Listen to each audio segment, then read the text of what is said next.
Chai Nguyen, and I've been in real estate for over 21 years. And these are the things I look for when I'm walking a potential rental property.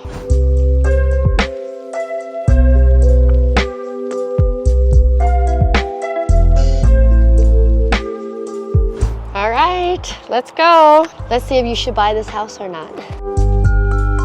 Okay, it smells like cigarette. Let's get all that smell in. So we're gonna leave the door open. So you see the skylight right here is old. There could be a sealed issue in there. So this is what a rehab house probably look like. This is like your first time home buyer type of home, and you want to make sure you look at everything. It fits your budget of repair costs. This has gas, refrigerator. I don't see a dishwasher in here.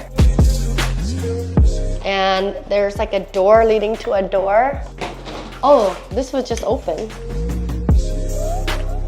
Look at this landscaping. This is probably gonna cost you an extra 10 to 15,000 to redo the landscaping here. This is not how you structure a patio. This definitely is done improperly. They probably just did this to hold it together for a short period of time.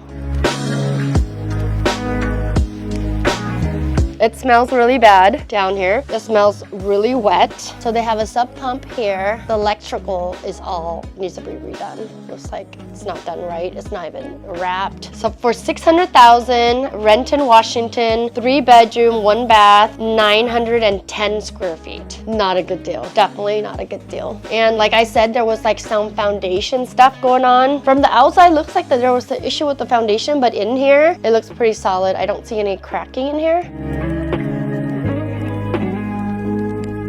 What you want to look for is, okay, there's a hood here. You want to see if it vents out. And it looks like it does vent out, but there's no vent.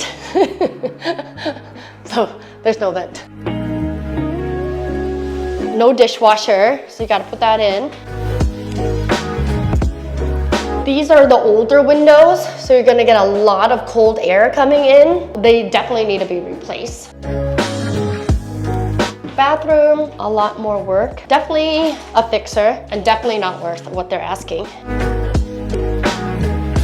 I would run my numbers backwards. I would figure out how much it's worth after the repair. And then I would deduct all the repairs in there and see if it's worth it. Otherwise, you'd have to put in an offer. If it costs you $100,000 to fix, then you wanna figure out how much it would be worth after you put in $100,000. Is it gonna be worth 700? Because it's listed at 6, right? Is it gonna be worth 7? No, it's not gonna be worth 7. Then you come down on your numbers. This house, I would say a good 150,000. Because it's only 900 square feet about, it's not a lot of material and it's a quick remodel, but there is a lot of work that needs to be done in this house. So I would say 150 to be safe. So they don't even have doors for the closet, and these closets are really small. It looks like someone just added it. This little piece in here, again, like the window. They're all older windows. There's like dents here. This room, not really a room because it has an electrical panel in here. So it's more of a, like a utilities room, but there's a closet, so. It looks like they had popcorn ceiling at one point, and they tried to scrape it maybe, and then repainted it. And there's no smoke detectors. This house is a lot of work. Definitely overpriced, super small. So this is a house where if you don't have the stomach to do a complete remodel, probably not the house for you. If it cost me $150 to put in this house at $600, I would rather buy a house at $750, and then I wouldn't have to do anything than to buy something like this for $600, spend half of a year remodeling and going through all that stress. Save yourself some time. Go find a house that's $150,000 more. So when you're looking through a house like this, like I said, look at the siding. The siding looks really solid. You want to look at the gutters. Now there's a lot of trees growing over the gutters, so you're gonna see a lot of debris in the gutters and it's gonna get clogged. So I would trim all this tree back and make sure the gutters are not clogged. See, like this could be a foundation issue right here with the crack, because it's not a hairline crack. It's actually, you could put a penny in it, so that's an issue. So if there's no drainage that goes out to the city, what you want to do is you want to connect it here here and then have a splash tray go all the way out. So you're pushing water out of the house does not sink, because if over time so much moisture that goes in it, it will start to drop and then you'll get that foundation issue. Like you see the fascia board is starting to rot along the edges. Those are probably need to be replaced as well. I thought that the house had a gas line for the oven, the stove. This is the gas. There's no gas to the house. So they use a propane and they stuck it in, and that's how they gas stove. Oh my God, this is the first time I've ever seen this. This is genius. That is the first for me. That is hilarious. Because I thought that the house had gas connected to the house. I'm like, okay, that's not bad. And look at the gutter over here. You see that?